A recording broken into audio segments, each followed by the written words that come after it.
Welcome to our second segment of our candidate forum today in Sudden Valley. We are very pleased to welcome our two legislative district candidates, Republican Michael Petrish and Democrat Debra Lekanoff. Thank you. Now, we in Sudden Valley, at least some of us, have recently come to realize exactly how important our state legislators are to us in Sudden Valley. And so it's important to have this informational session where we become informed voters. One of these two candidates is going to be representing us in Olympia for the next 2 years. And that's going to be an important job for them to do, and we want them to know who we are as much as we want to know who they are. So thank you all for coming.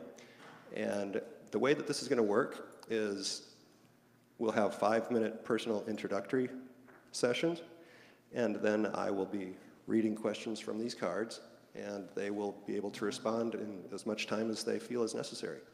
So with that, I'd like to, again, introduce Michael Petrish, 5 minutes.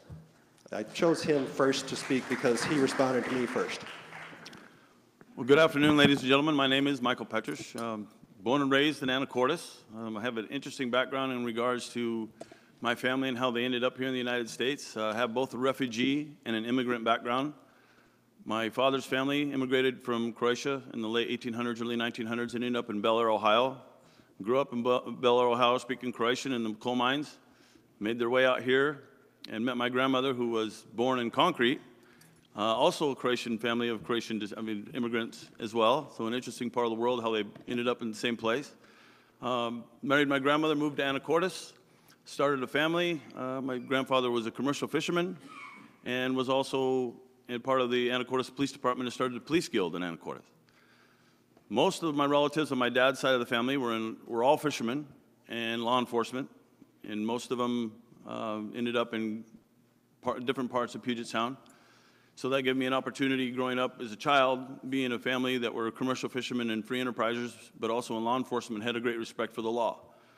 My mother's side of the family is a little more difficult in how they arrived here. So they were refugees during World War II, as well as from Croatia. And so it was 5 years, 5 countries, 5,000 miles, 3 continents, and 3 languages, none of which are English, to end up here in the United States. They came here to pursue, as it just calls out for in the Declaration of Independence, life, liberty, and the pursuit of happiness. Now, the original wording was not pursuit of happiness, it was property. And property rights are crucial here in our part of the state and what's happened here recently. And so growing up as a commercial fisherman, you learn a lot about what it means to work for long hours in a family business for not a lot of money at some times. Because when you work a family business, obviously you put in a lot of hours, and sometimes those are considered working for Jesus hours because you're doing a lot of volunteer work, so to say. Fished in the waters of Washington, Puget Sound, of course, Alaska, where Debra's from, and always had great admiration for the beauty of our region and where we're from. And of course, Alaska, there's no words to really describe until you've been there what it's like to be up there.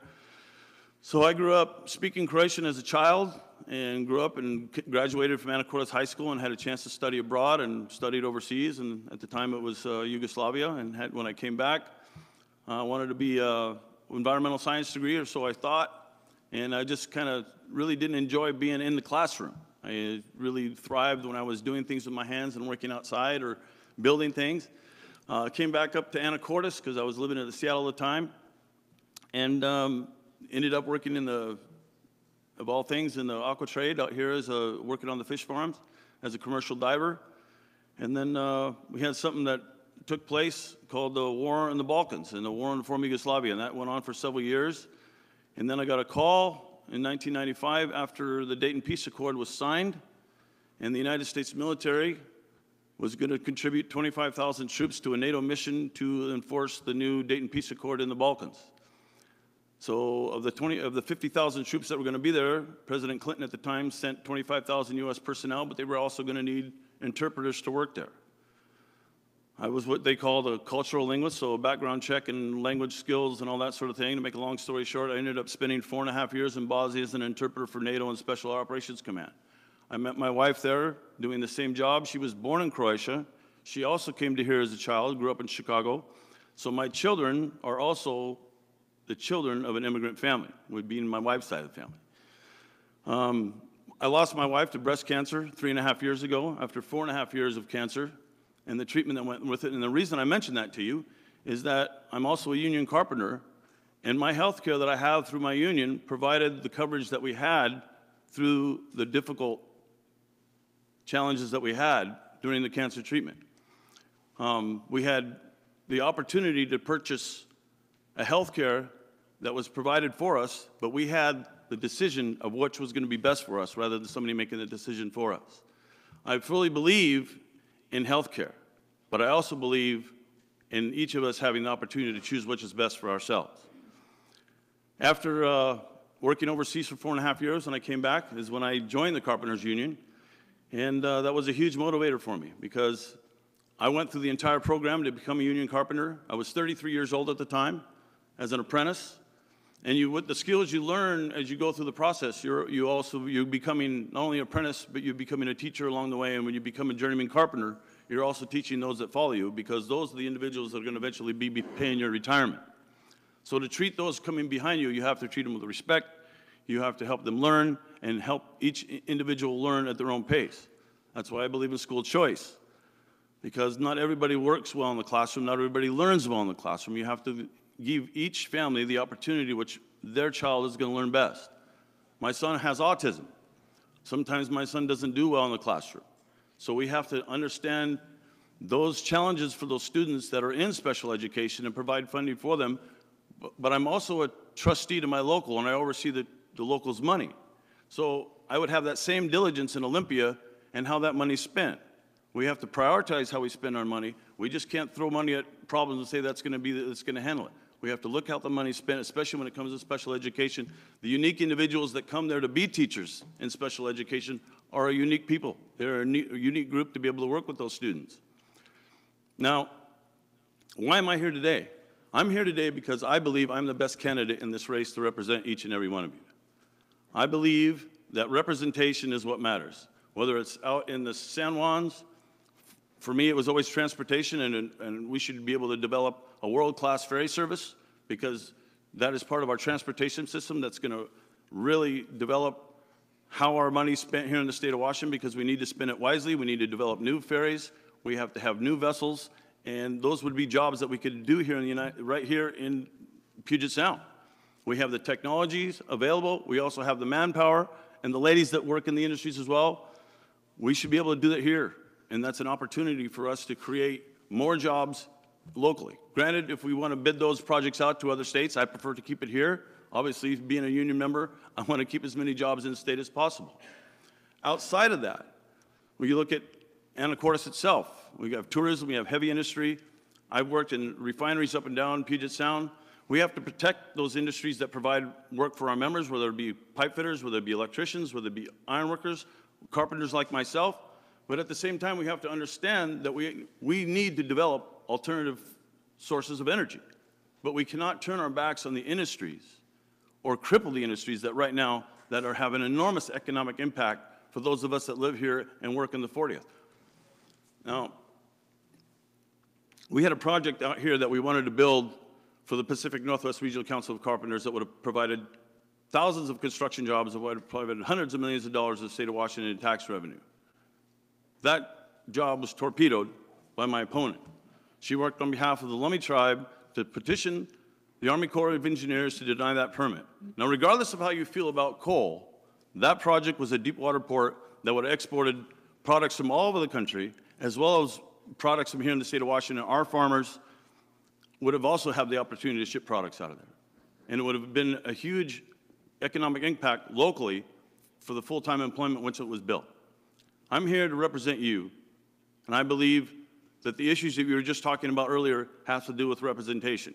I'm looking forward to that conversation, and I think a simple change in the law and the wording of ballots cast, a percentage of ballots cast rather than total eligible voters would have a great impact on those of you that are here and how dues are increased. Being a trustee to my local, we send out a notice about increase of dues. We have the opportunity to come together and discuss it, and then the members have a chance to vote on it. Simple majority. We have 1,800 members in our local. Can you imagine trying to get 50% of 1,800 there to take a vote? It usually doesn't happen. But I'm here to tell you, I want to be your voice. I'm here to be your voice, and I'm asking for your vote. And I appreciate your time. Thank you.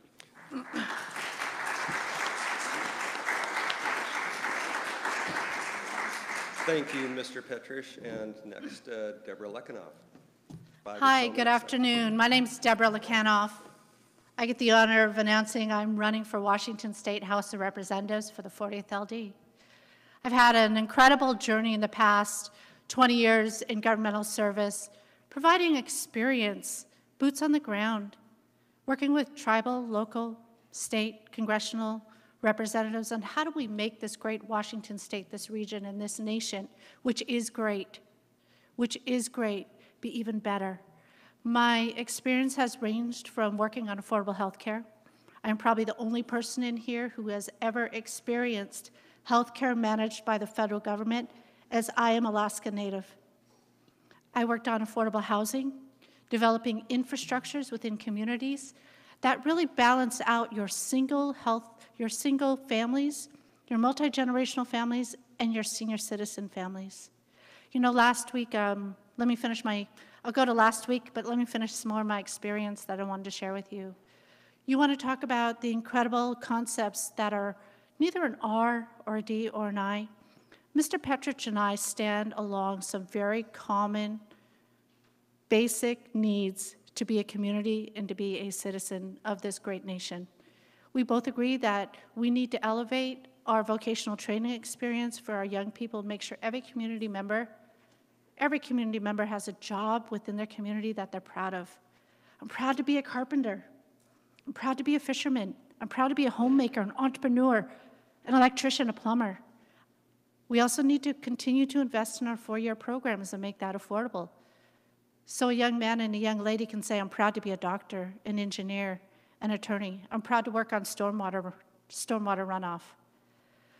The other areas that I think we both agree on is the infrastructure. The ferry terminals, the roads, the bridges. You live within the forest community and understand the importance of managing your forest, your roads, your drain dishes, your stormwater, your lakes. I agree. We need to find a better way to be able to manage that effectively as a state, as a region, as a local government, but also as our county governments. I bring something unique in my 20 years of experience. Most people coming into Olympia have never worked Olympia. They don't know the bills. They don't know how to manage them. They don't really understand the full concept of how working in Olympia and building that relationship at the federal level works. As a staff person for the past 16 years for the Swinomish Indian tribal community, I have the honor of saying I have worked hard in Olympia to move important bills on water quality standards, on stormwater, on education. I've addressed those tough issues of opioid addiction and how to remove the barriers to find funding. I had the experience in my years of working in a government structure that says, how do we better manage our budget for our communities? How do I better manage state government, federal government funding? How do we remove the barriers and build programs around it? You know, my daughter's 14. She's a freshman in high school. I go back to education, and education is a foundational platform for me today. I do believe that we have not invested enough in education. I'm not calling it the McCleary Act. Let's get real and call it education. Let's go back to reinvesting into the early education, the special needs. Mr. Petrish and I share a common family desire. My family, my nephews, one has autism, another has some learning disabilities. Because we invested strongly into our education, these young boys are going to grow up to have the skills and the training that they're going to need to be able to live in a world that we call ours today. I think also investing in our classroom capacity, but finding that fine balance of paying our teachers what they need to remain in our community, and also paying for the infrastructure in our schools and paying for the technology that we need. In closing, I work for the Swinomish Indian tribal community. Sorry, Mr. Petrish, I do not work for Lummi Nation. And I'm proud to say that I am part of that group of young people who look at the 40th and say, what's best? We love cool and clean water. We want our trees, our forest, our quality of life. These are the values of the Northwest. We are a place where we have all different voices, diversity, mediums of income, and a lot of people who look and sound like me that say, if we're going to grow the 40th, let's grow it well. Let's not grow it on the backs of our taxpayers, our senior citizens, and those people who don't make quite enough money to even buy milk and pay for gas for their cars. I'm going to close real quickly, Eric. Today's would have been my grandma's birthday. I was born and raised in a small community in Yakutat, Alaska. I am Alaska Native, Tlingit and Aleut. She taught me several things. Be honorable, be respectful of one another, and never forget who you are and where you come from. So in closing, if you could just turn to the person to the right and to your left and shake their hand and say thank you for being here, because you guys have an amazing community. Thank you. Thank you, Candidate Lekanoff.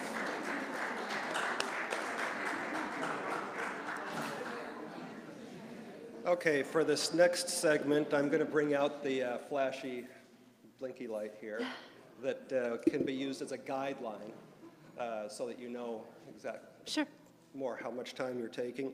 We do have a good collection of questions now, and so what I'd like to do is offer 3 minutes until it flashes red for each of you, and then if you'd like to rebut, go ahead and do that. But this will help us get through all of the questions in a timely way, I hope. So if that is acceptable, I'll Thank you. Okay. Now, we have the first question. Promise us that there will be no state income tax. Okay. Whoever would like to respond first, jump right in. I'd be happy to. Mr. Petrish, since you went first and Well, absolutely. I was going to say, since I let off, let the lady lead for this one. You know, I've been seeing a lot of flyers going around that says Debra supports state income tax. Let me be really clear. I am a bottom-up type of person. I've always been that way. I've been successful in Olympia on passing bills and moving congressional legislation. Do you know why? Because I set a really great table that includes I's, R's, and D's, and taxpayers and community members. Every one of my decisions and every one of the work topics that I've worked on and the issues always starts from the bottom up. I am not planning to raise taxes. I am not planning to raise an income tax. I want to take a look at tax reform, but I want to know what tax reform looks like based on what the 40th wants. I'm going to be strong in understanding where it is we need to make changes. One of the areas that I committed to was senior property tax. I believe our senior citizens have paid and done well, and they deserve to live a quality of life. Our communities should not be based on the backs of our senior citizens. B&O taxes is another big area that I committed to take a look at. Both of these initiatives have been down in Olympia. They have partners, they have been built, and I am going to pick up that bucket of water because we know that the Democrats are going to manage the Senate and the House, and we're going to get the job done and get it rolled out and get it addressed accordingly. Already, Speaker Chop has been working with me with what committees I'm going to be sitting on down in Olympia. That means they're expecting me, and they know my boots are at the side of the table. Finance is going to be addressing taxes this year, and we're already hearing rollout. I can't be that politician who promises anything, but I can promise you that I'll come back to your kitchen table because that's where the decisions are made, because I know that's where mine's made. Thank you. That I was assuming that this would have flashed at some point, but it didn't, so. We'll try again. Go ahead, Michael. Well, I'm one of those individuals who's not a real big fan of taxes, whether it be an state income tax, property gains tax, B&O tax, taxes. The state of Washington doesn't have a revenue problem. We have a spending problem. And part of my responsibility in my local to oversee how we spend the money of our local and 1,800 members in our local, which represents the 5 northern counties of the state of Washington. I'm also on the E-Board for the Pacific Northwest Regional Council of Carpenters that represents 6 western states. I'm a rank and file member of that E-Board that represents Alaska, Washington, Oregon, Wyoming, Montana, and Idaho. So we have to look over a budget and prioritize how that money is going to be spent. This is what needs to happen in Olympia. Right now, Olympia is, to use a common phrase is that they're spending money like a drunk sailor. It's just not wise for us to do that. You know, me being a fisherman, I understand how it is about spending money. You have to spend money wisely, whether it be for gear, whether it be for new nets, whether it be groceries and fuel. You have to prioritize what your budget is and how that money is being spent. Under no circumstances am I going to increase property taxes, for instance. This is what's happened with water rights in our area.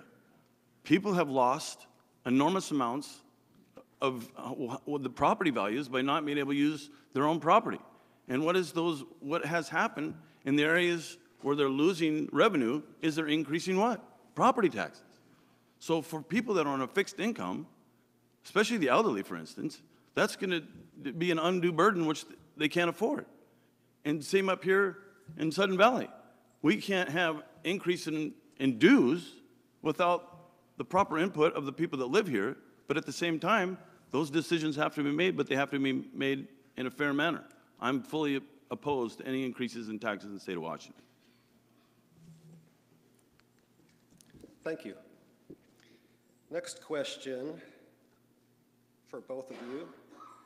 Do you believe that Democrats have strong moral and ethical convictions or not?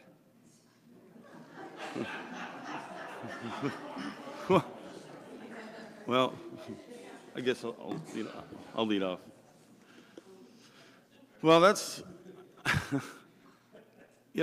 this is the beauty of our country. And it doesn't matter if you're an independent, if you're a Republican or a Democrat. Each of us comes to the table with how we were raised.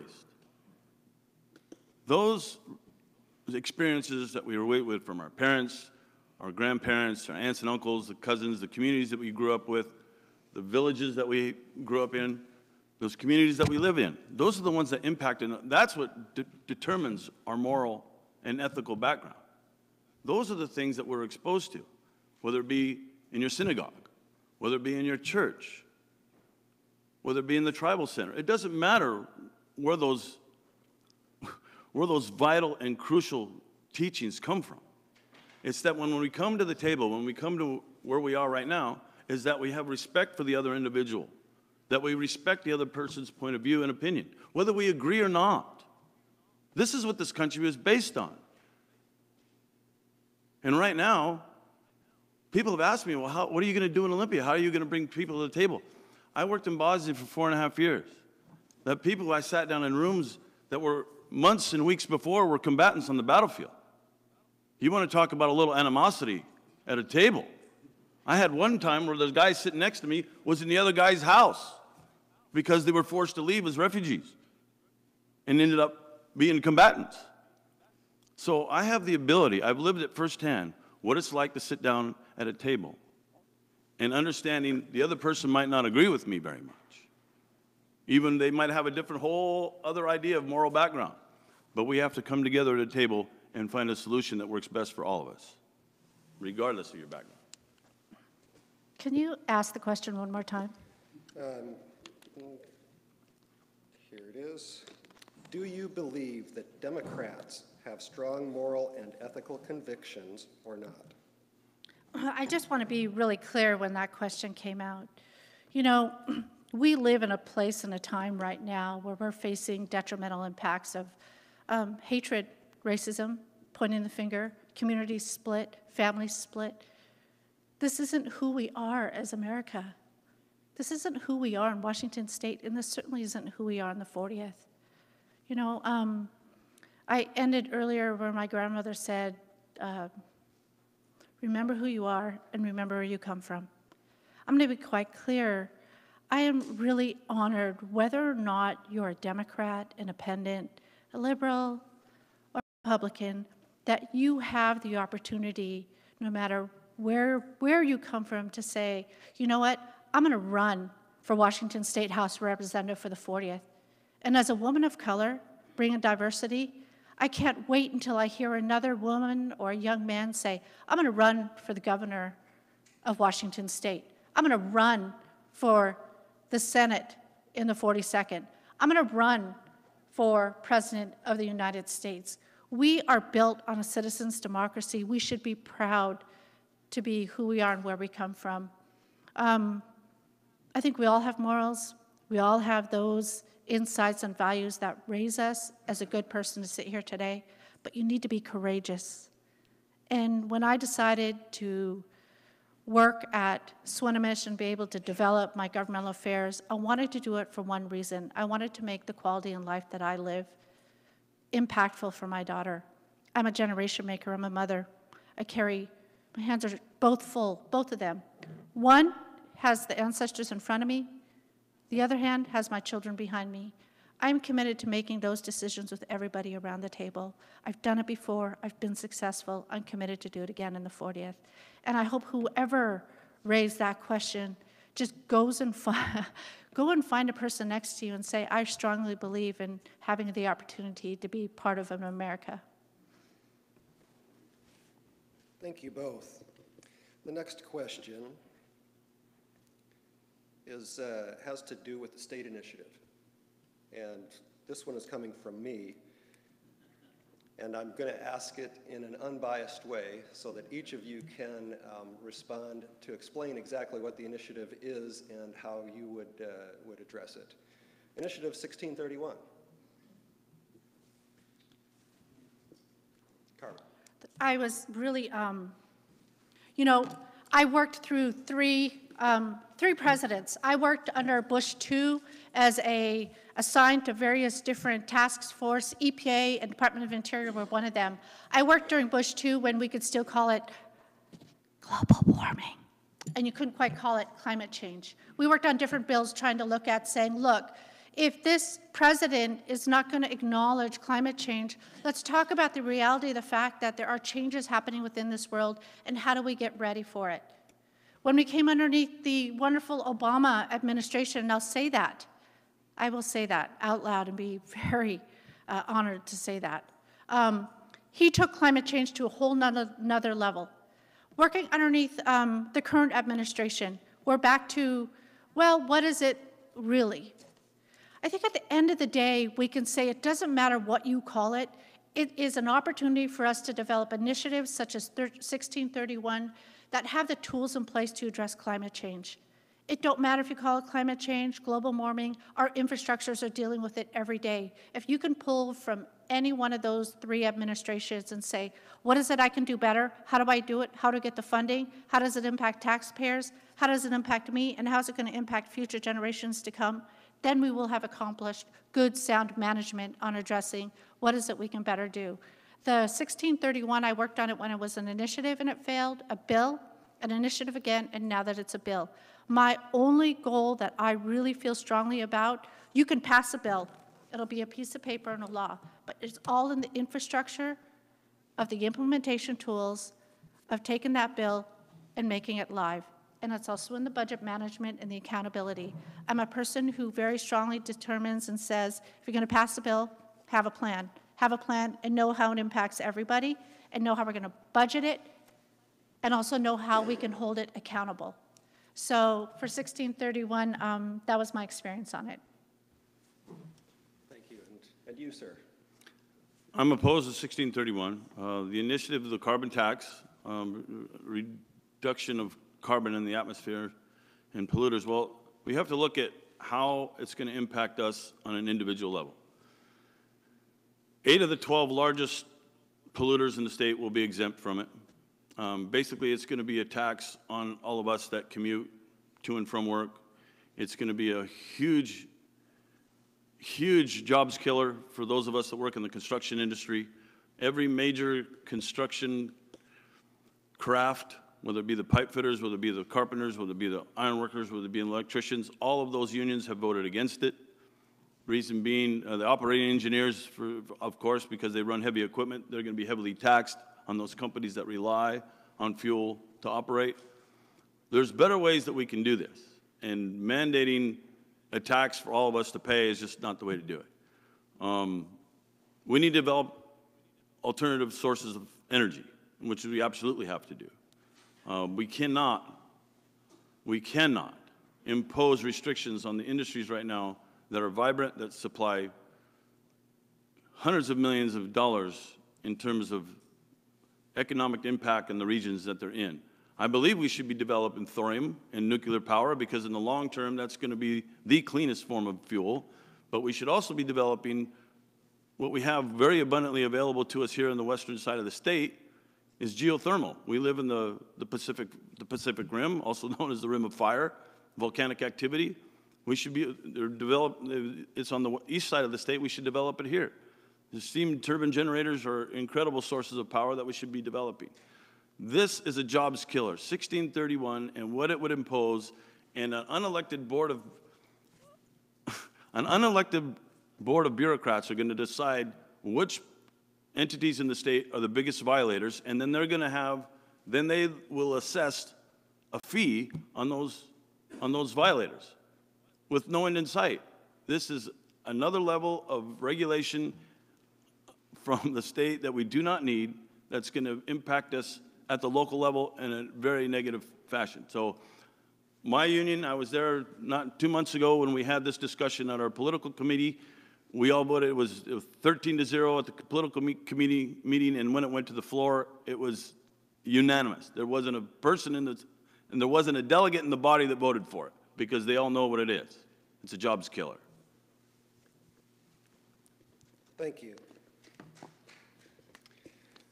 What do you see as the 3 most important issues that need to be addressed in this district? Well, for us, in my conversations with the voters here in the 40th, whether it be out in the San Juans or Skagit County or up here in Whatcom for that matter, each region has its own influence. So for me, transportation has been the forefront for me in my campaign the entire time, because transportation is going to affect us hugely when we're talking about ferry service in my opening statement. We need to develop new vessels that need it, vessels that need to be upgraded, and if vessels need to be removed, they need to be removed, because right now, some of the vessels are in such poor shape, and the lack of maintenance that's being performed on them is impacting the San Juans dramatically in terms of tourism and business and how we get goods and services back and through the San Juan. Skagit County is a huge one, is water rights, which I've explained earlier. Debra talks about, she works on behalf of the Swinomish tribe. Well, her employer is the one responsible for this whole Hearst nonsense. They're talking about saving the salmon. Well, let's get serious. The aquifers that people are drilling for are 150 to 200 feet below the surface.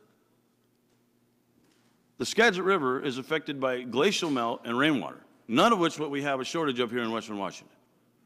We need to use real science and real data. That has no impact on the salmon runs whatsoever. If we want to have a discussion about saving the salmon, we should probably start about removing the nets from the rivers, if you want to get serious and have that discussion. And then up here in Whatcom County, same idea. Jobs is a huge one.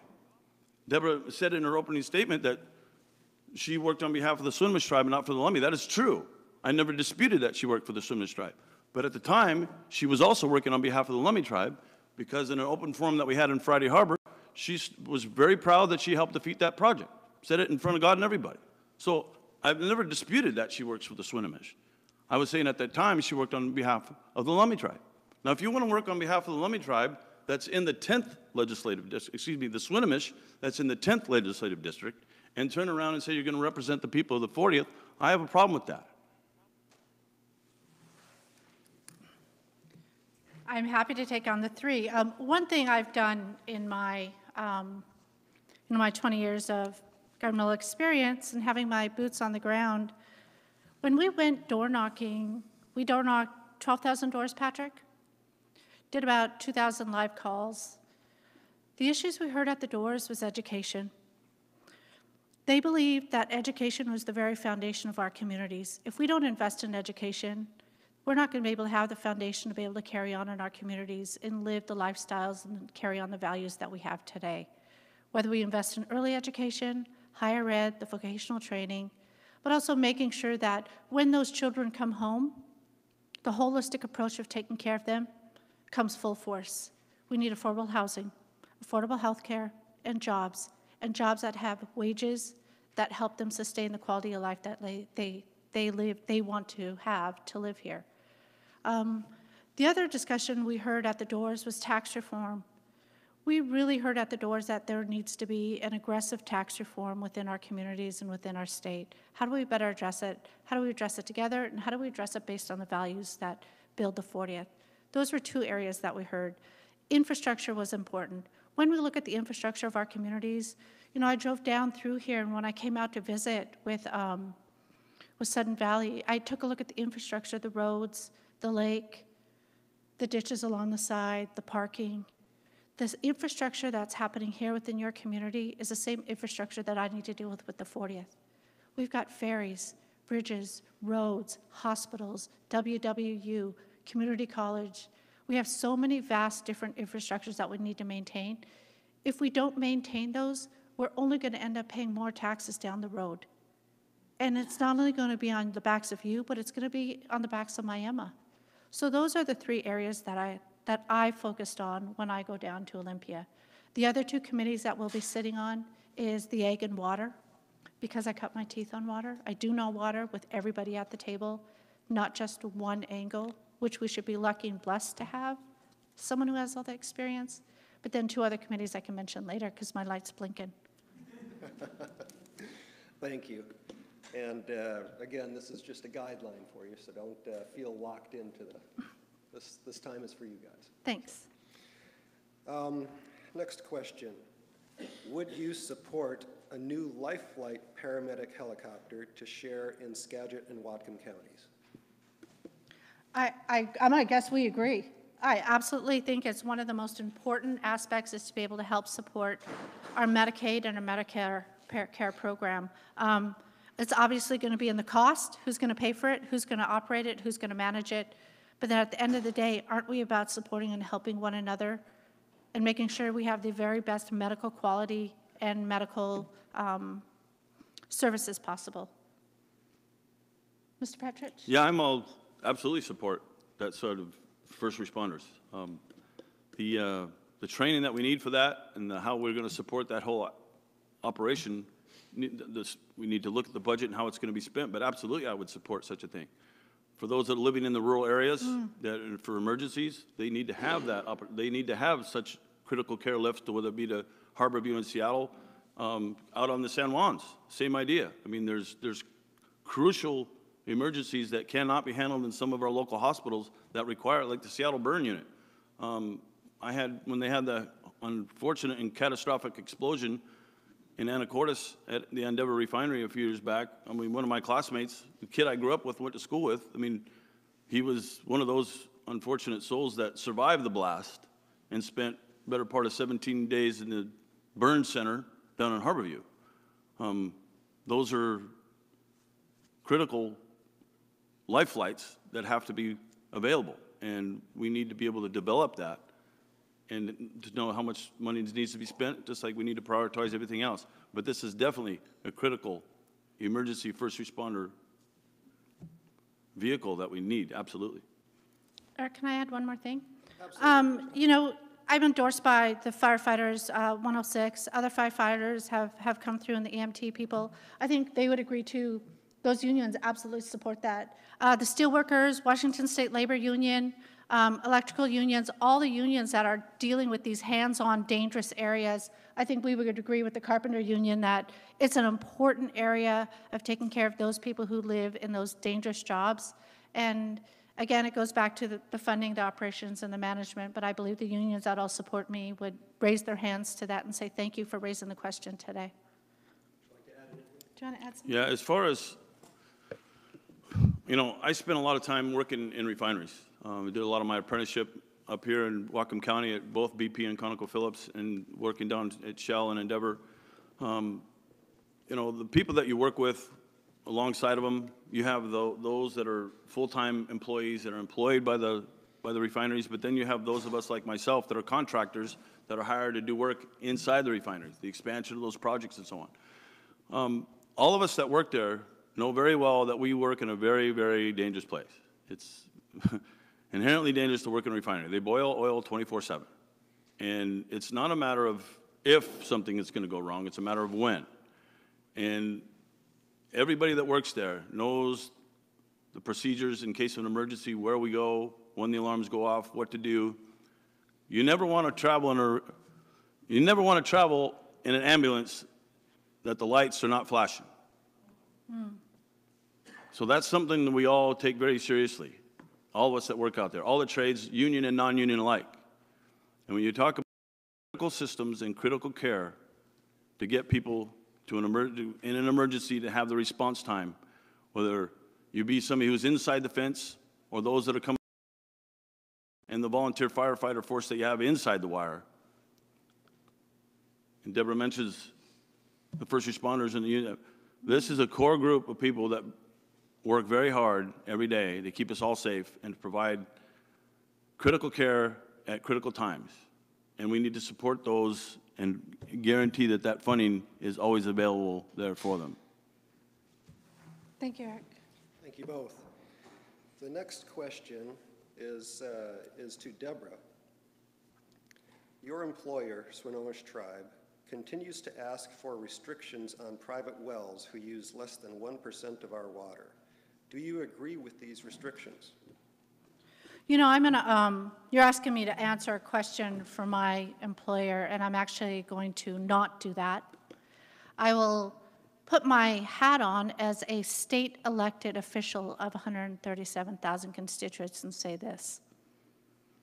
I am quite unique to be able to come to Olympia and talk about water. I cut my teeth on water 12 years ago.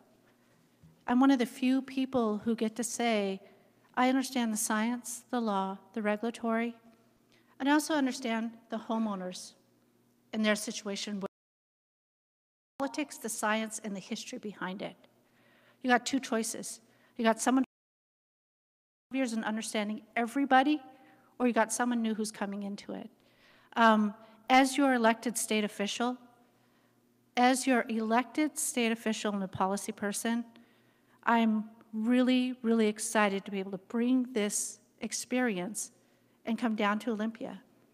I know where Olympia lies on this. I know where Department of Ecology lies on this. I know where the county lies on this. I know where the citizens lie on it. I know how ugly it's been. I know how racist it's been. And I also know how difficult it can be. But the nice part is I've already cut my teeth on it. So now it's time to roll up our sleeves and go to work. We have a law that was passed in Hearst, up in Whatcom, not in the Skagit. We have an in-stream flow case that was passed. We have laws that are passed. It's time to roll up our sleeves and go to work and stop pointing the finger. We need to be good water resource managers. You don't just leave the sink on and not manage and meter it. You own a house. If you come up with a bill that's $600, you know there's something wrong. You manage your water and you meter it and you track it. I think it's important. I'm a mom, kind of falls into that category with a little bit of humor there. I will say this, though. I keep being asked whether or not I have a conflict because of who I work for and because what my values are, because I'm Native American. Let me be really clear when I say this, and I say it with much pride. We're running in a citizens' democracy. Every citizen has an opportunity to run, and I'm a citizen of Washington State. I'm a citizen of the 40th. I'm a U.S. citizen, and I'm a First American, and that's a pretty honorable titles to be able to carry. If you start asking every elected official, can you set aside your values, your upbringing? Can you set aside who you work for? Go jobless and go to work down in Washington State.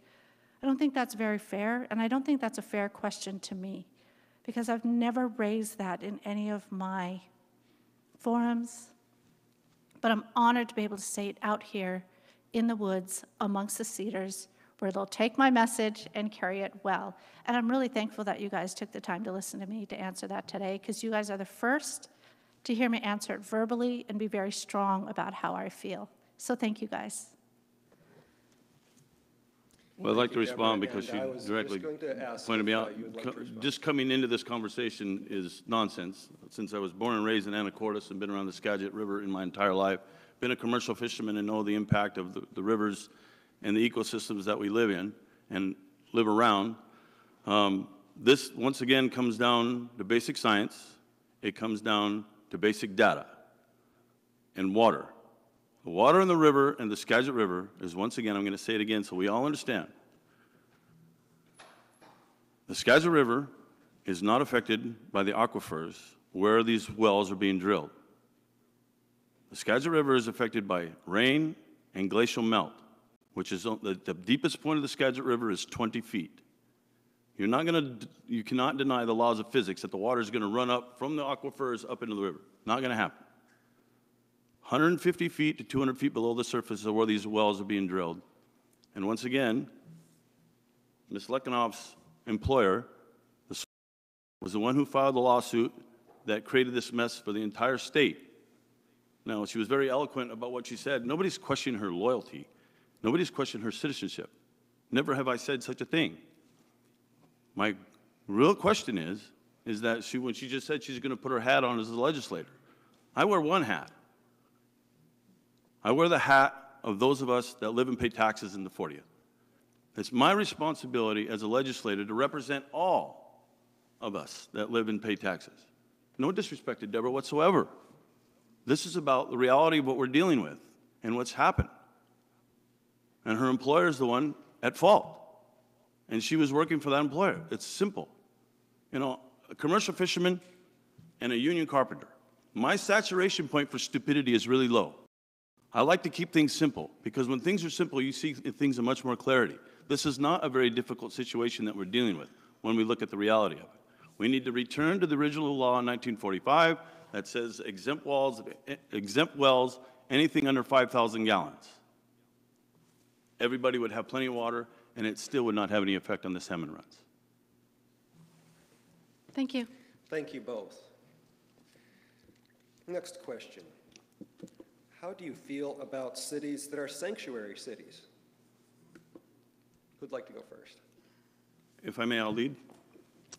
Sanctuary cities are a slap in the face to the Constitution, the rule of law, and what our entire country is based on. We cannot set up areas that protect criminal activity.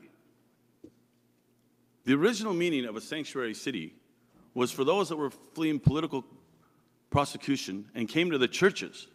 The priest, the local priest, would allow that individual, male or female, to come in away from whatever oppressive, whether it be the kingdom, whether it be a tyrant.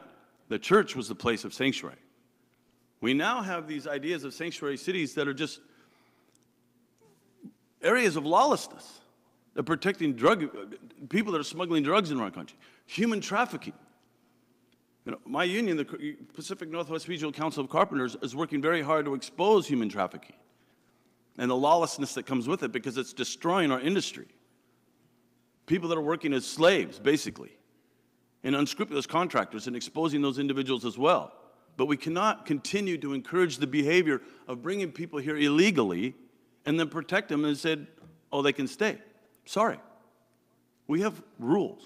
We have legal and illegal immigration. And that's, right now, we have a real problem with in our country, are those two terms. For some reason, you think that we want to enforce immigration laws, that we're anti-immigration. That's nonsense. My whole family were immigrants, for heaven's sake, and refugees. My wife was an immigrant. My children are child of an immigrant. So we have to get the understanding of what legal immigration is and illegal immigration is and how it affects sanctuary cities, because sanctuary cities is leading to lawlessness, which we cannot have in our country.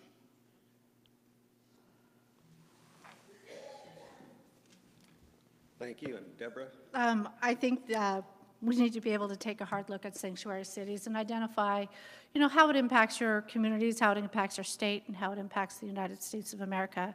There are laws put in place, there are regulations, there's policies, there's programs, there's funding. Let's identify what they are.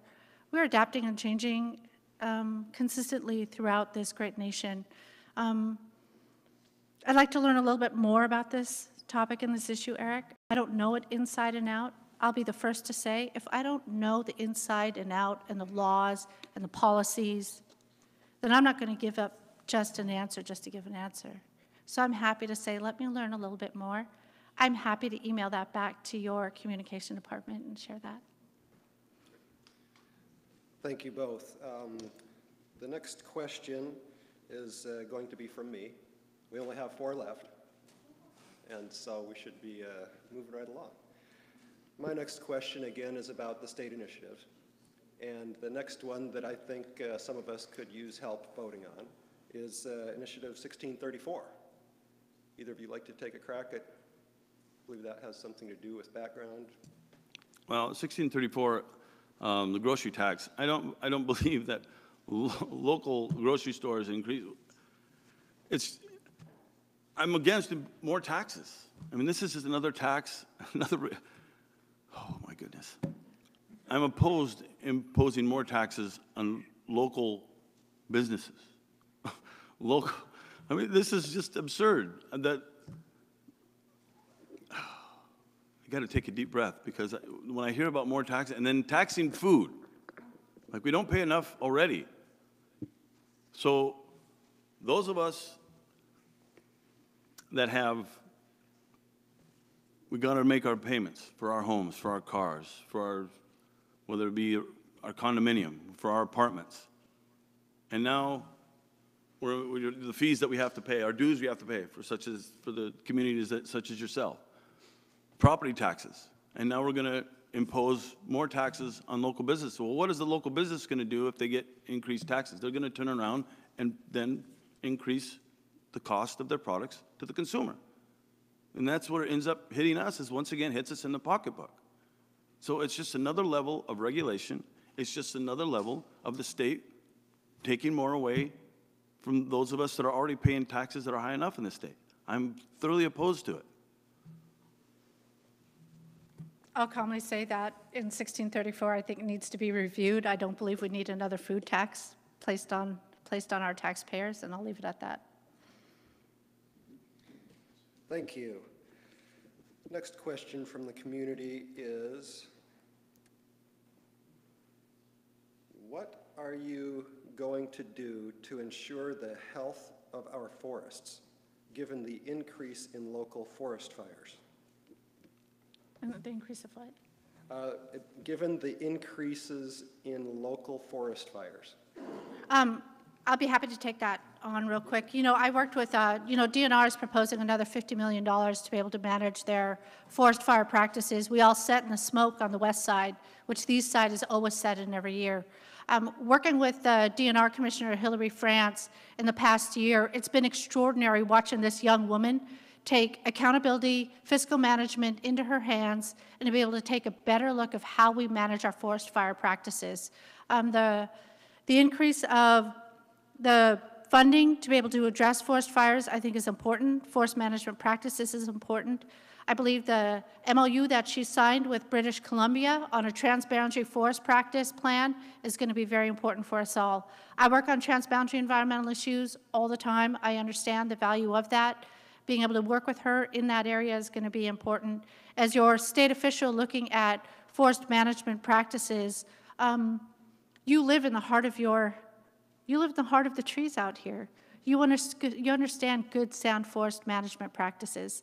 So I value your insight, your input as we move forward on addressing this issue in Olympia. Thank you. And you, sir? I have guys that I work with, ladies as well, that are volunteer firefighters, and they're also smoke jumpers.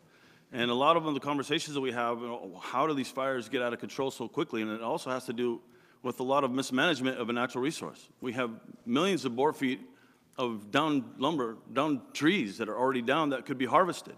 And when those trees are not harvested, they are what? They are fuel for the fire during the peak of the fire season.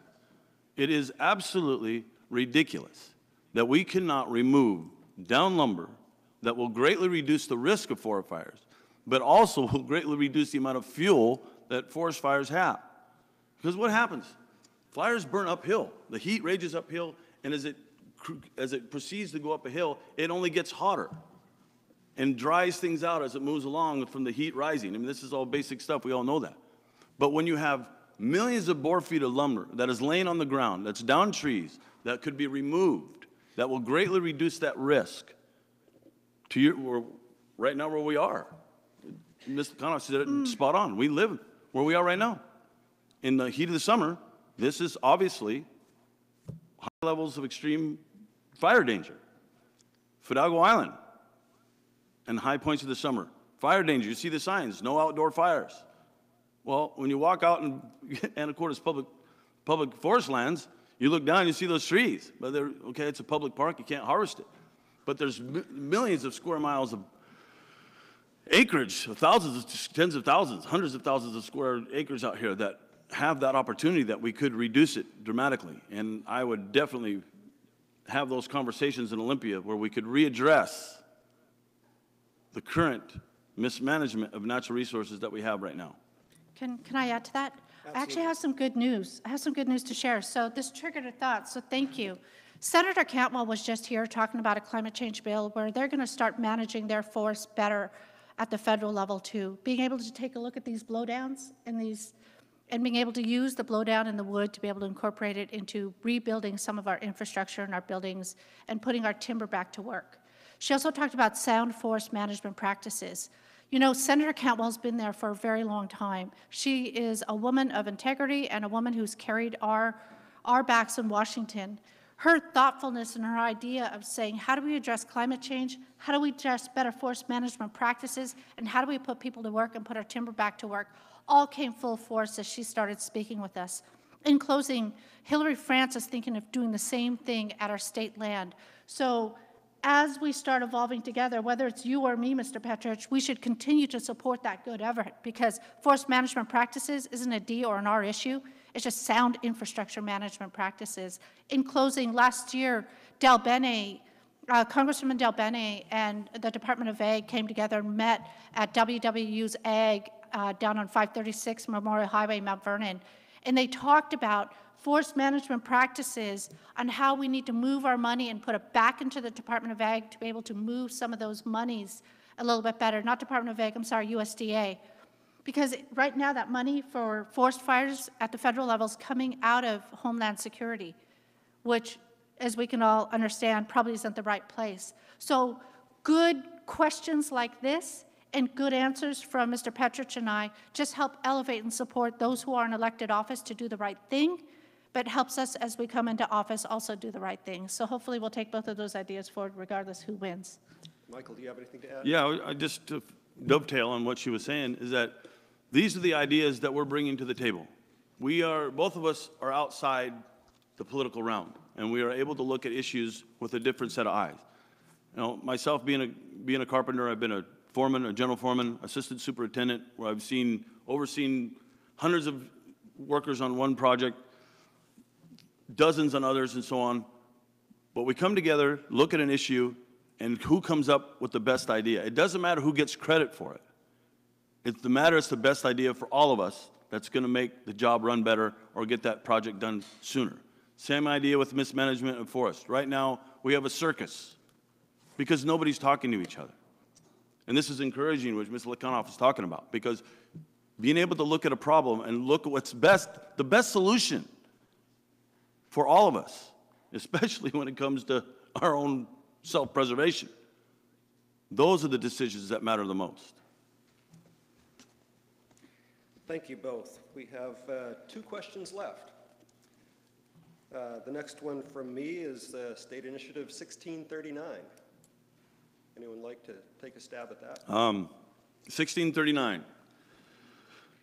I'm going to give you a little background in working in Bosnia. Obviously, this is the gun control measure, which I'm thoroughly opposed to. I spent 4.5 years in Bosnia, and before I arrived, I'll give you a little background, 300,000 dead and 1.5 million refugees.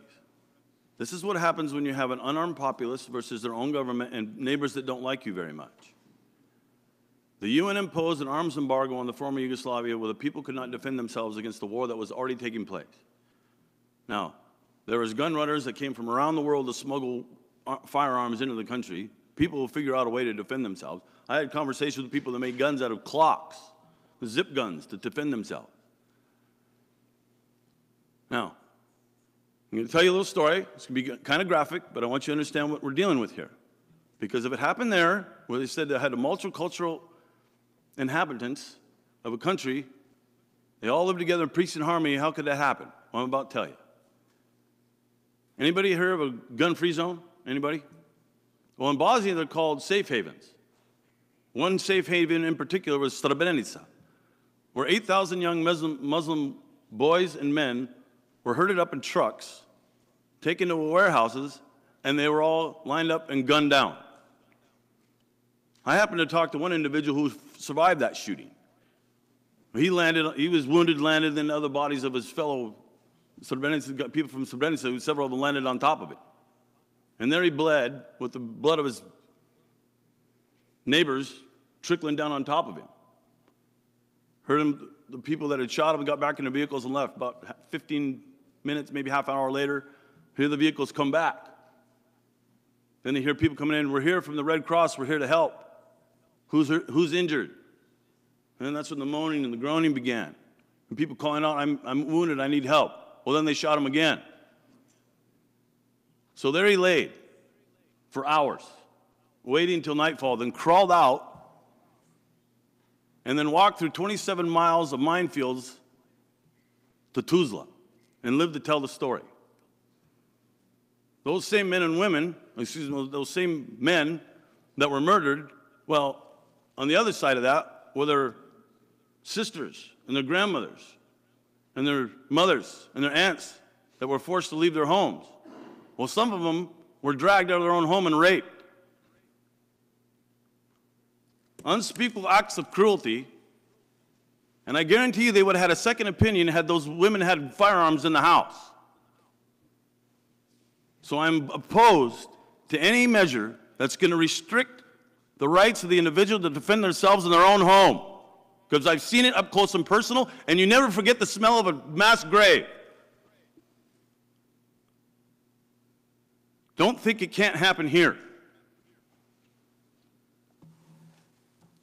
Thank you, sir. Deborah? Thank you. 1639. Yes. I'm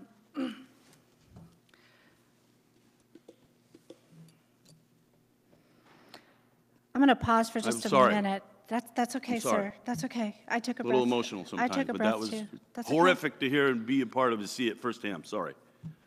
You know, the 1631 has to deal with gun safety measures for me. 1631 has to deal with gun safety measures for me.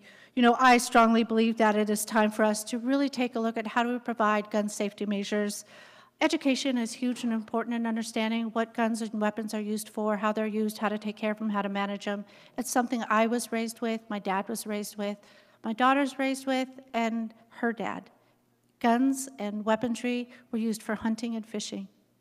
In my entire life, I'd never seen any other form of weaponry except those guns that were supposed to be used for hunting. We didn't hunt with a bumper stock or an AK-47. The quality of life that I had was based on you take care of it, you own it, you store it, you're educated on it, and you be responsible for it.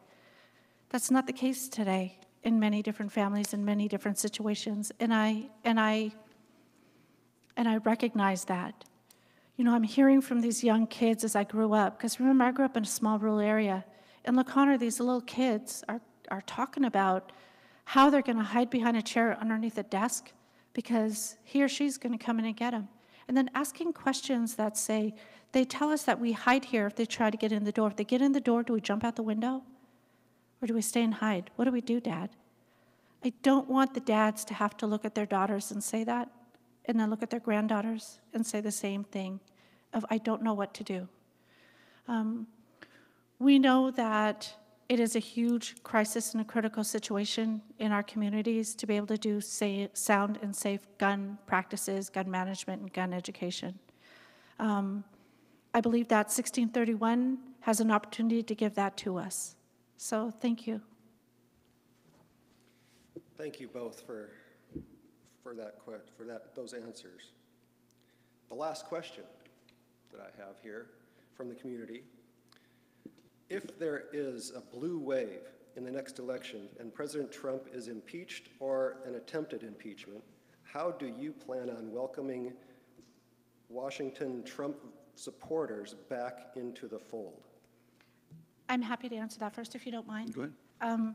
You know, when I first ran for office, I ran against 5 incredible men. And I took that honor and I shook my 3 Democrats' hands and I said, look, whoever wins or loses, we're all working on doing something together here, and that's protecting our communities, creating health and safe communities, education for all. We all want the same things, cool and clean water. We all want the same things, good and healthy places that we can all call home. I looked at Mr. Bud Brown, I looked at Mr. Alex Ramel, Mr. Tom Pasma, and I said, I'll commit to either three of you if you win. Because it's all about the same thing every day. It's all about families and communities. Mr. Petrish was very respectful to me, as was Dan Miller when we ran. All three of us never talked hard about each other. I've never talked disrespectfully about any of them. And I'm going to adhere to doing the same thing. It don't matter if you're an I or a D or an L or what color, what face you are, what gender you are, who you love and who you choose to love. We're all here together to do this in our community. I work on both sides of the table at all times, and I'm always respectful and honorable to whoever's sitting next to me. It's none of my business, all that other business, all that other garbage. All I know is that we're going to call this place home together, and being ugly and being disrespectful has never helped anyone succeed. God knows it's never helped me succeed. So I'm happy and truly honored to be able to welcome whoever comes here and says, I want to make this great place my home. So I'd welcome them and say, what can we do together, and roll up our sleeves. Thank you, and Michael. Well, as far as the president and his policies, a lot of people ask me about his policies. Well, I'm looking at how the economic growth in our country is benefiting those of us that are in the construction trade. I'll have you know that my union and the ironworkers, the electricians, the pipe fitters, the laborers, operating engineers, all in the last 3 months have signed the biggest pay increases with their employers in my 18 years in the trade. So the president's economic policies are working. If those employers are able to pay those kind of increases, it means a couple things. They're very confident about the state of the economy. Number two, about where the economy is going. And number three, they absolutely have no fear in giving us raises because we earned it, and we will continue to do so. Now, as far as Trump supporters and what people say about Trump supporters, it's just like people who talk about President Obama supporters. This is the nature of our country and the freedom of exchange of ideas and civil discourse. And that's the key phrase, civil discourse. We can have a discussion. We can have disagreement on numerous, whether it be initiatives, whether it be policies, but at least we can have a conversation. Now, I represent 25,000 carpenters in 6 states. I represent 1,800 carpenters in Local 70 and here in the state of Washington. Trust me, there's some pretty heavy debate amongst us because we represent what? Every demographic there is in this country. Doesn't matter who you are. White, brown, green, or black. Doesn't matter if you're a native or non-native. We have those conversations, and sometimes they're pretty heated. Now, when I told my local that I was going to run as a Republican, you should have seen some of the jaws hit the floor. Because how can you possibly be a union member running as a Republican? Well, I'm about to tell you.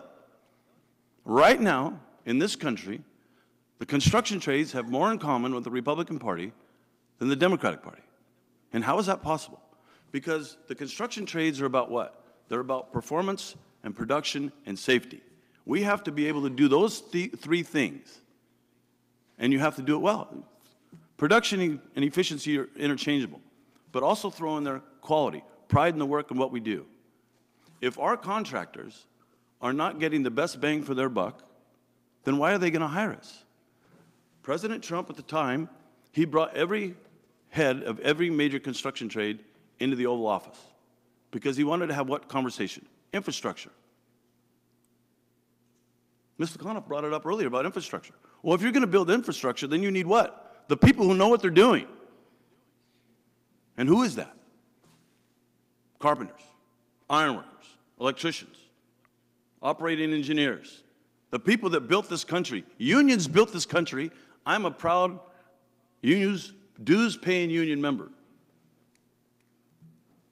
You look at the trades that are endorsing me. They are the construction trades because they believe in the message that you can be a union member and you can be a conservative. But we have the conversation. We don't go to blows over it. How do you bring people back together? For heaven's sake, the third Tuesday of every month, I sit with at least 40 people, if not more, just like we are now, and we have this discussion. This is who we are as Americans. Doesn't matter if we're union or non-union. We come together and we debate the issues. That's what makes us great. That's what built this country. And it is my intent to represent you as your voice in that opportunity to defend that and to have those conversations and ask the tough questions and not roll over if somebody's trying to put pressure on me. Because I've been an independent my entire life. People call it being hard-headed Croatian. Stubborn. Maybe it is, but I take pride in that, and I always will. And I intend to be that person for you, God willing, if you allow me to be that person. Thank you both. And that's the end of the questions. And so what I'd love to do now is ask Debra if you would lead off with your closing comments. Sure. Just a few minutes, since Michael went first to lead us off. I would. If you guys don't mind, I ran today and I did a class yesterday and my legs are just killing me from sitting down. So if you all can hear me, and you might want to stand too because we've been sitting a long time. Look, I'm really excited to be running for Washington State House of Representatives in the 40th LD. It's an honor to be able to serve all of you and to represent all of you.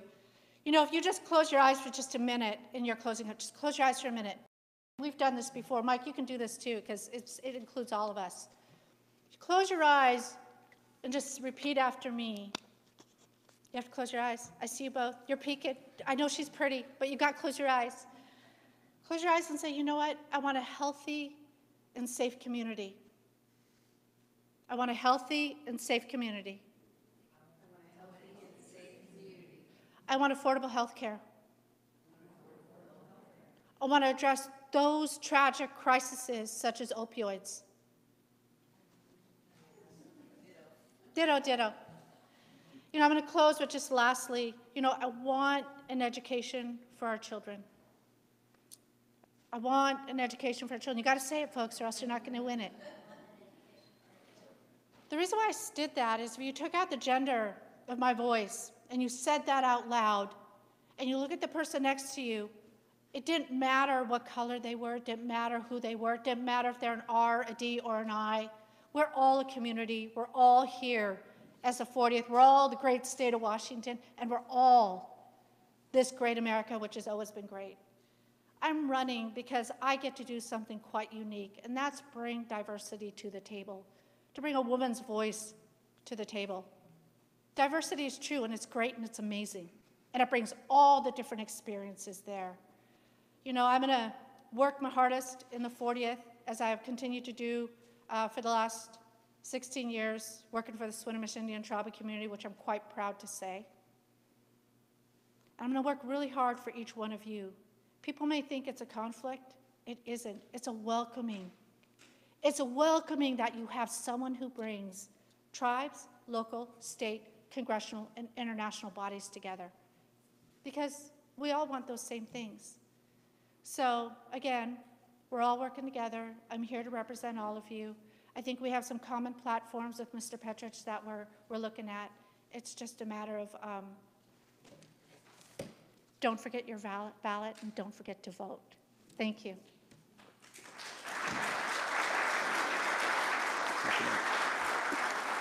Michael, closing. Well, I will stand. It feels good, huh? So, I'm here to tell you that it's an honor to be here. Excuse me, sir. It's an honor. My voice carries a little. Take the mic. Yeah, we have. Thank you. It's an honor to be here. It's an honor to have the opportunity to come up to Whatcom County and up here to Sudden Valley and discuss the issues. Thank you, Deborah, for the opportunity to share it with you as well. So, what's this about? People have asked me, Michael, why did you choose to run? And it got to the point I could no longer sit idly by and watch what was continuing to go on. Now, I'm one of those people that is, if you look at a problem and you keep electing the same people over and over and over, you're going to end up with the same problem. I consider myself a common man with common sense, and that's why I chose to run, because it's time when people have common sense run for public office. I look at each issue individually. no matter what it is, and make the decision based on what's best for all of us. I do that on the job site. I do that at my own home with the finances. I do that at my local with the finances for the local. We have to make some tough decisions sometimes. And yeah, granted, sometimes those decisions are pretty tough, and sometimes they're not real popular. But it's the right decision. Just like you make those decisions yourself. I truly believe that I'm going to be a citizen legislator. When I'm not in Olympia, I'm still going to build scaffold. I'm still going to install cabinets. I'm still going to build forums. I'm going to be building hospitals. I'm still going to be building, we talk about infrastructure. I'm still going to be working on bridges. I'm still going to do the work that got me to where I am, that put me in this process. Because the people that I know and work with encourage me to do so. I believe I can make a difference. I believe I can represent you. I believe I'm the best candidate in this race to represent you. When I worked in Bosnia 4.5 years, I worked with everybody from the villager up to a 4-star general and everybody in between. Repatriation of refugees, mine clearing operations, resettlement and finding orphans, reuniting families.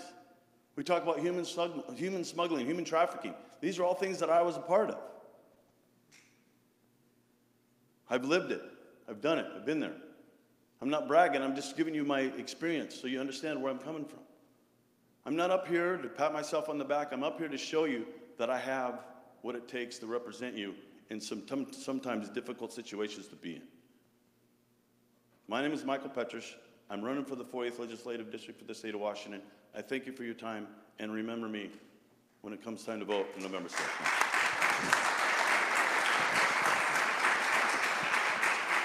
Thank you both, and on behalf of Sudden Valley and the members of the Sudden Valley Community Association, thank you both for coming here to join us and help us become more informed. Thank you, members, for coming to enjoy this, and don't forget to vote. Should put the garbage away and we'll